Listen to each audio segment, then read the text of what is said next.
The history of classical music. It is miraculous. The Middle Ages, also known as the medieval period, 450 to 1450 AD. We had Gregorian chant. It was basically a lot of men in a big church, and they were all chanting, started out as one note at a time, sounds like this.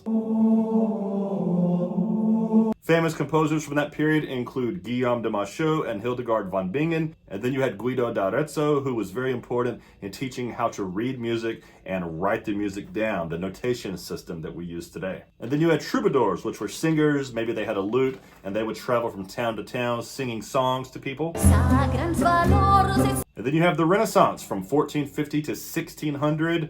Renaissance means rebirth. It was the rebirth of ancient Greek and Roman ideals. Choral singing obviously became much more harmonious during this point. We had composers like Giovanni da Palestrina, Josquin des Prez.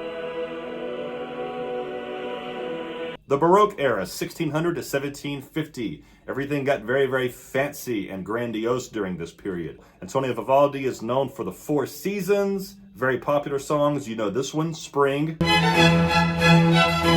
As well as this portion from Winter, which was used in Wednesday.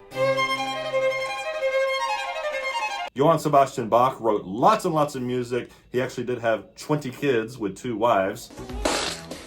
He wrote fugues and inventions. He would do all kinds of interweaving things like musical puzzles. 2 of his more famous pieces are Toccata and Fugue, aka Scary Dracula Haunted House Organ, and Cello Suite No. 1 Prelude.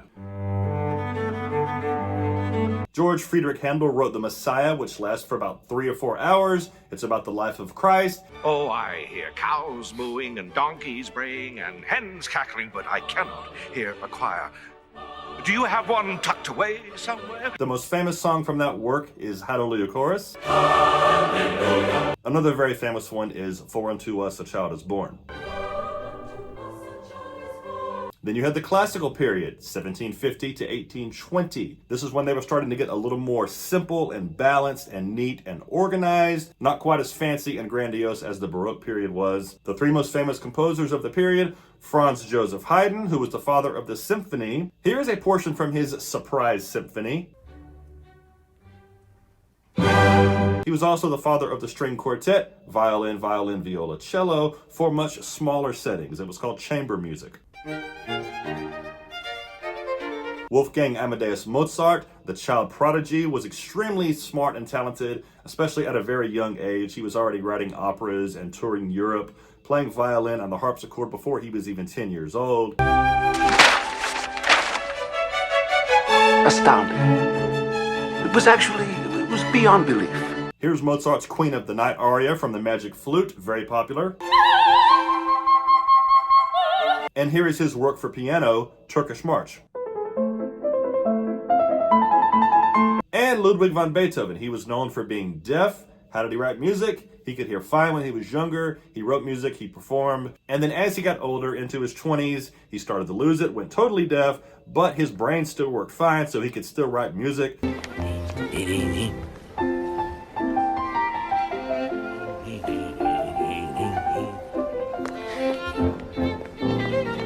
And he wrote lots of great stuff like Fairies,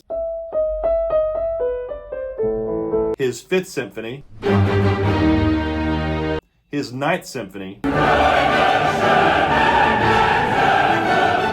and Moonlight Sonata.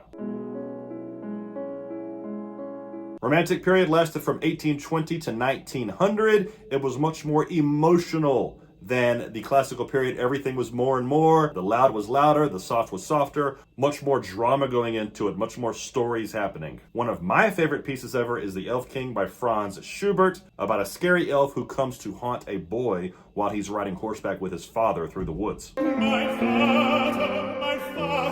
Frédéric Chopin, a wonderful pianist from Poland. He wrote lots of very famous piano pieces, including this well-known Nocturne.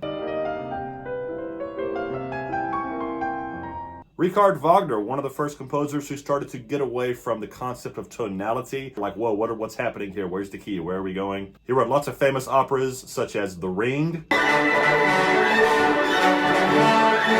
Lohengrin, and Tristan and Isolde.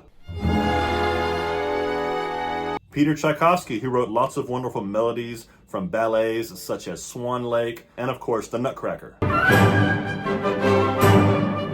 The Impressionist period at the end of the Romantic period from 1870 to 1900 was all about atmospheres and creating worlds of sound. Claude Debussy and Maurice Ravel were the two most important Impressionist composers.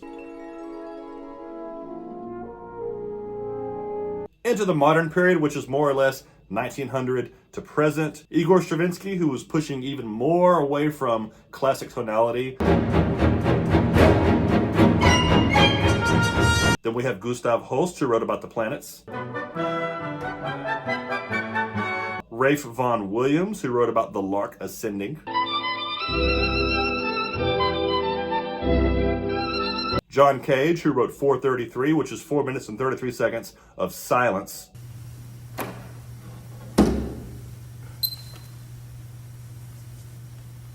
And Aaron Copland, who incorporated lots of folk songs into his music. Who doesn't love this hoedown? And of course, with the invention of movies, we now have famous composers like John Williams,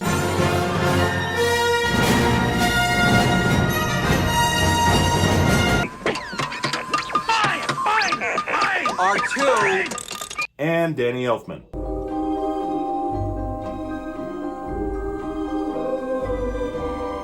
My goodness sake, I wonder what it's like to be that rich. I hope you enjoyed that. I really would appreciate it, guys, if you would like and subscribe and comment and share. Thank you so much for watching, guys. I appreciate it.